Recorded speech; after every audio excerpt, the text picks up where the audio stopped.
Welcome top news today. Democrats hope to ride a wave of anti-Trump feeling to big wins in November. Many top-tier potential GOP candidates are bowing out of 2018 contests facing such perilous conditions. Lots and lots of Republicans are steering toward calmer shores. In the House, senior Republicans including 8 committee chairs are choosing to retire rather than running for re-election in November's midterm elections. In Senate battleground states, the top GOP prospects, most recently former Minnesota Gov. Paul are declining pleas from President Donald Trump and Senate Majority Leader Mitch McConnell to take on vulnerable Democratic incumbents.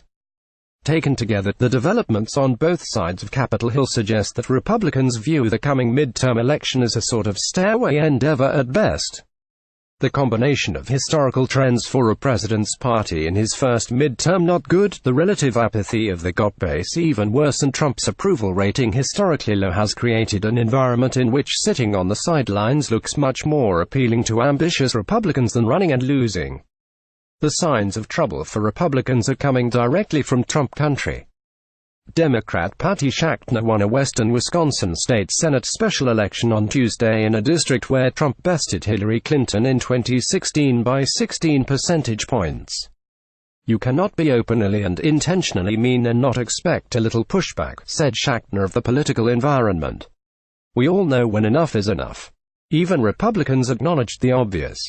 Republican Gov. Scott Walker, who won 3 contentious elections there, including a labor union-fueled recall, went on a tweet storm Wednesday, calling the result a wake-up call.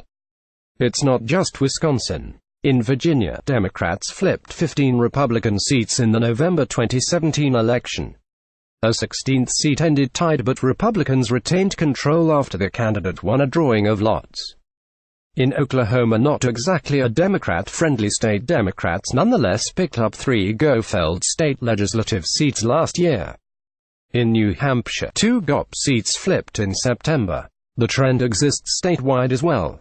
In Virginia, Gov. Ralph Northam, a Democrat, won by a larger-than-expected margin thanks to sky-high Democratic turnout last November.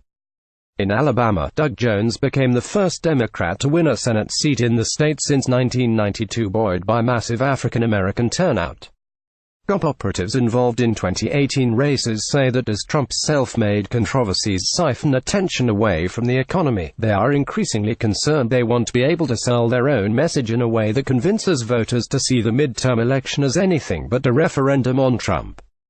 Though 2018 is shaping up as a referendum on Trump, the president's own ability to form the 2018 battleground map has proven limited, despite the fact that Democrats are defending 26 Senate seats, including 10 in states Trump won in 2016. Republicans involved in midterm races said that early in Trump's presidency, a key period for 2018 recruiting the White House political operation, was a disaster, missing important opportunities to court candidates and reassure those skeptical about the political environment.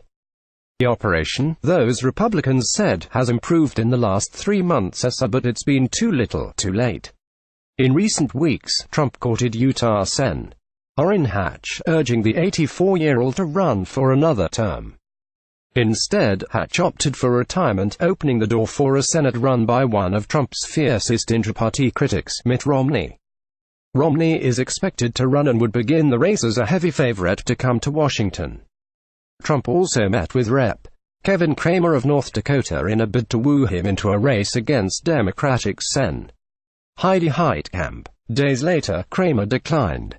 A senior House Republican acknowledged the obvious that things are difficult, but said the picture isn't as dire as Democrats would hope for the GOP. The challenging political environment undoubtedly makes recruitment and retention a tough chore for Republicans in 2018, the lawmaker said.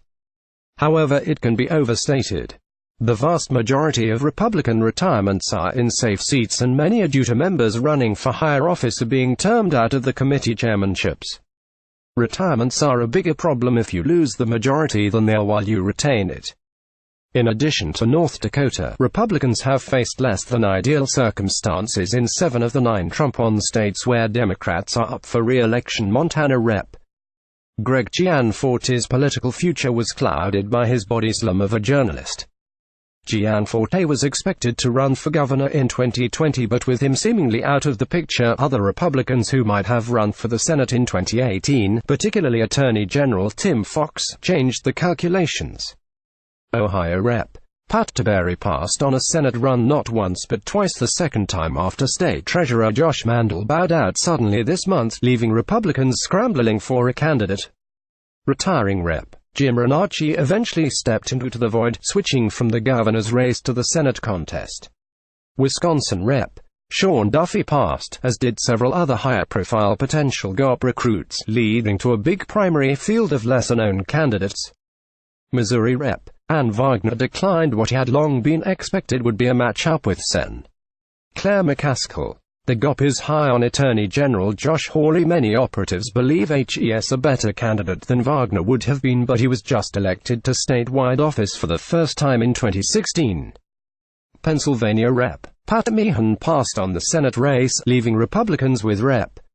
Lou Barletta, a Trump ally, in a year where that's politically damaging label. Michigan's statewide elected officials like Lieutenant Gov. Brian Calley and Attorney General Bill Scuet are angling for the governor's office, and Rep. Fred Upton passed on a Senate run. Indiana Rep. Susan Brooks passed on a Senate run, though the GOP isn't really hurting there with Reps. Todd Rokita and Luke Messer in West Virginia, where Rep. Evan Jenkins and Attorney General Patrick Morrisey are running, is the only state where Republicans haven't struggled to recruit the first choice. But they will have a very costly and likely nasty primary fight. The next state to watch is Florida, where Gov. Scott remains undecided on whether he'll challenge Democratic Sen. Bill Nelson. If Scott says no and there is some muttering he might be less gung-ho on the race than he was a few months ago, it would be a massive blow to Republicans' hopes of expanding the Senate majority.